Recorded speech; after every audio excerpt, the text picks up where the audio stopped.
even to articulate what their rights are and what the system should do for them. So in a sense, they are doing the work of the lawyers. The lawyers should be the instruments of justice, but in this case, the people have directly claimed their right under our legal system, under our justice system, and they have called the attention of the entire country to their cause.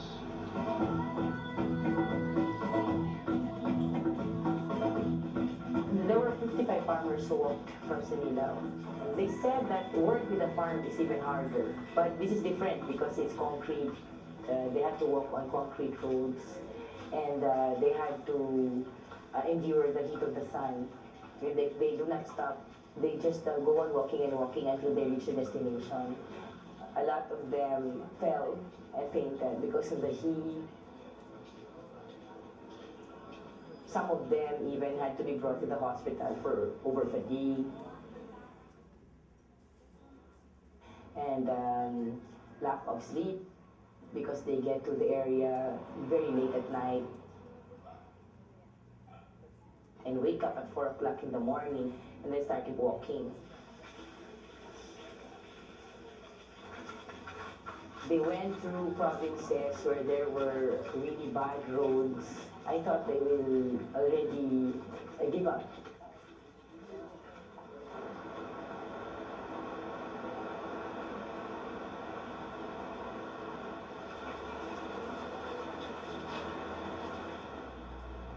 That was part of the entire struggle. And they were willing to go through that.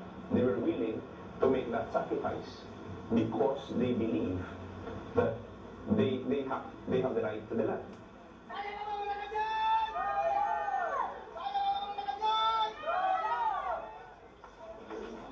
I'm not used to walking for for the whole day, for example, walking for 40 kilometers a day. I had to also suffer sore feet once in a while. Ayoko! Ay, punyeta ka!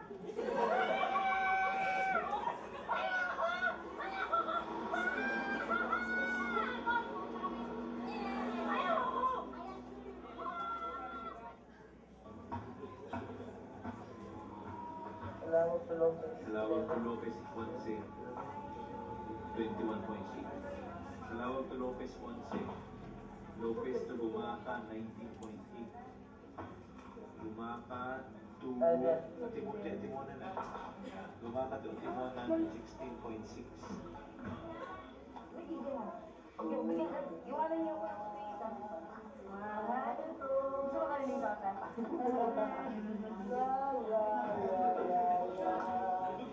Malambot ang iyong tama.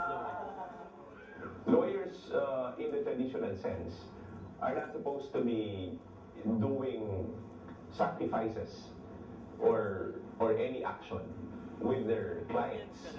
Lawyers are supposed to be isolated from their clients. They handle the paperwork, they handle the legal arguments. But lawyers are not seen in the Philippine context as working with their clients or being with their clients in their situation. Here, it's an opportunity. It's a very significant opportunity, a rare opportunity for lawyers to be with their partners in a very difficult struggle, walking for justice, walking for several kilometers for justice. And this is not only symbolic, it is the essence of what lawyering with the poor is. Hear ye, hear ye, hear ye. All persons having business before the Honorable Supreme Court of the Philippines. An alternative lawyer should be prepared to push for his or her advocacies at all levels. Not only at the grassroots level, but also from within government, and even at the highest levels like the Supreme Court. When I appeared as counsel for the Senate of the Philippines in the Neri case, it was important that we got involved because essentially for me, there is a pattern of concealment being practiced by our government. And the invocation of executive privilege is part of the pattern of secrecy, of non-disclosure of matters of public interest, which the people have a right to know. Ang piling sa matay sinasabing bulag ang tunay na katarungan at hindi tumitingin sa estado o personal na katangian ni inuman.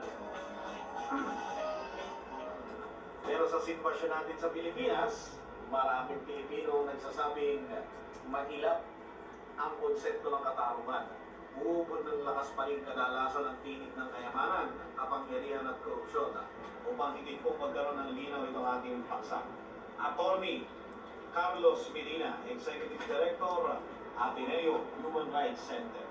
Kasi sinasabi ko namin dito sa kaso ng Atty, ito executive privilege, dito natin gamitin upang itago ang isang kasalanan. Ang general principle is always in favor of disclosure. Sabihin mo ang katotohanan. Bakit importante ito? Una-una, meron tayong right to information. Meron tayong mga patakaran sa ating saligang batas na sinasabing transparency, and then accountability of public officers.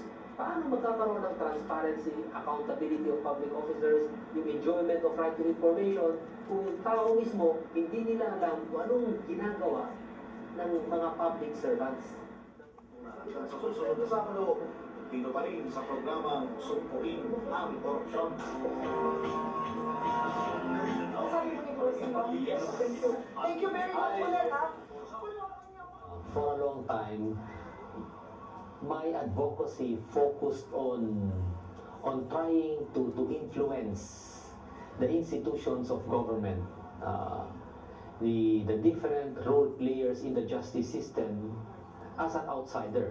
So I try to do what I can from the outside as a member of the alternative law groups, and at the same time from the inside as a member of the Philippine Judicial Academy and a consultant for many of these government institutions. And when I do this, I do it also as an alternative lawyer. So the primary obligation when it comes to the promotion and protection of human rights is with the state. His training on extrajudicial killing is really part of the initiative of the new Chief Justice to address human rights concerns, particularly extrajudicial killings and enforced disappearances. So what am I doing there? Well, it is an opportunity for me to influence the thinking not only of judges, but also of prosecutors and police and military personnel and even civil society groups on how to properly and effectively address this situation of extrajudicial killings and enforced disappearances. Now, in our system, it will be through the normal criminal justice system that rights are protected. And that is why, Your Honors, you are at the front line of this effort to promote and protect human rights. Why don't we invite General Palparan? Your Honor, that will be a tall order. Many civil society organizations will react to a situation of violation and try to address the problem of impunity to hold accountable the violators. That's one way, and it's an important way. And many groups are effective doing it. But another way is to not only to intervene at the point of the violation, but also at the beginning, even before the violation. Yan po talaga ang objective ng giyera. Kaya sinasabi sa humanitarian law, yung doctrine of proportionality. You must use proportionate force. Halimbawa, ang ginamit mo para patayin ng isang kalaban, bazooka. Kailangan ba bazooka ang gamitin mo? Buhay pa eh. Ang hawak niya handgun, ikaw, bazooka. Anong tawag yan? Overkill. Murder.